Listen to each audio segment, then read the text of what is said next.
So Tapas Ghosh চালিয়ে খেলতে হবে, খুব একটা ওভার বাকি নেই। সাথে নাজমুল আছেন, 2 বলে 1 রান।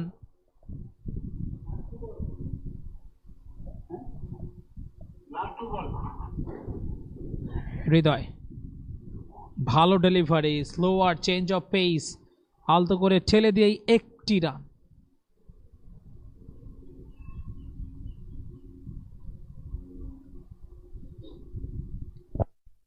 নাজমুল হাসান 2 বলে 1 রান করেছেন, তবে এই নাজমুল যিনি 9 বলে 30 রান করেছিলেন ফাইনালে, সো তিনি কিন্তু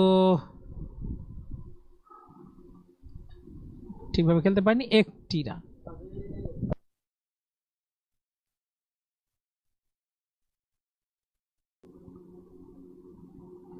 এবারে অবশ্য 4টি রান পাবেন। Flick off the wrist, down the leg ছিল, জাস্ট নাজমুল ঘুরিয়ে দিলেন এবং 4টি রান। ইম্পর্টেন্ট বাউন্ডারি, শেষ মুহূর্তে একটা 4।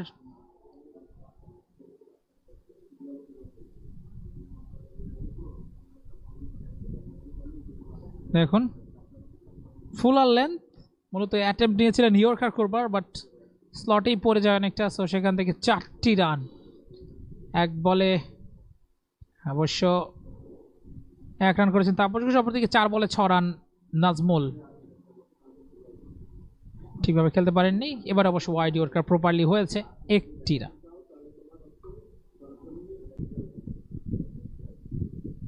$169, 6 উইকেট হারিয়ে Dhaka Nawabs.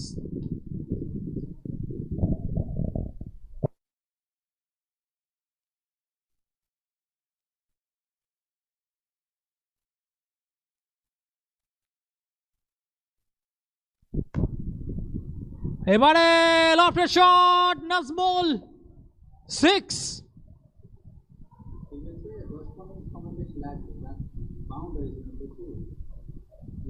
What a shot! এবং নাজমুল হাসান বলছিলাম যে এই টুর্নামেন্টে খুব একটা ফর্মে নেই ঢাকা নবাবসের হয়ে, তবে এই মাঠ তার জন্য লাকি। এসেই একটা প্লেড অন হওয়ার হাত থেকে বেঁচে গেলেন, এরপরে একটা 4 একটা ছক্কা। Nazmul Hasan power hitter, the power house of Dhaka Nawabs. তো দেখা যাক কতগুলো রান করতে পারেন। আরও 11 বল, প্রত্যেকটা বল ডেঞ্জারাস বোলারের জন্য, তাকে ফেস করাটা, তিনি যখন ছন্দে থাকেন। অলরেডি 6 বলে 13 রান করে ফেলেছেন নাজমুল। তাহলেও অবাক হওয়ার কিছুই নেই নাজমুলের কাছ থেকে, কারণ তিনি বড় শটস খেলতে পছন্দ করেন। সো দেখা যাক নাজমুল।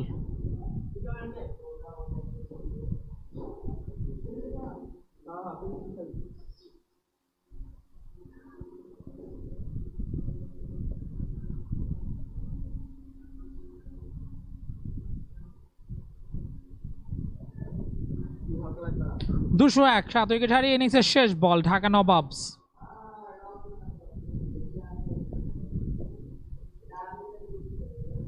লফটেড শট, যেটা বলছিলাম, Najmul he can hit long এবং গোস ফর দ্য ম্যাক্সিমাম। শেষ ভালো, নিঃসন্দেহে একটা 6-এর সাহায্যে ইনিংসের পরিসমাপ্তি ঘটলো। 207, 7 উইকেট হারিয়ে ঢাকা নবাব সুপার জায়ান্টস, তাদের দরকার 208 রান। সেই খবর আপনাকে জানি। এই মুহূর্তে ইনিংস ব্রেক, আমরাও চলে যাচ্ছি বিরতিতে, ফিরছি কিছুক্ষণ পর। শেষ বলে কোনো রান আসেনি, সো সব কিছু মিলিয়ে একটা বড় জয়, 61 রানের জয় ঢাকা নবাবস। তারা চলে গেল সেমিফাইনালে। 26 তারিখে তাদের প্রতিপক্ষ চিটাগং টাইগার্স। অনেক অনেক অভিনন্দন ঢাকা নবাবস, একই সাথে শুভকামনা রইল সুপার জায়ান্টসের জন্য, কারণ তারা প্লেটের সেমিফাইনালটা কনফার্ম করেছে এখান থেকে হেরে যাওয়ার মাধ্যমে। সো প্লেটে সেমিফাইনাল তারা খেলবে 26 তারিখ।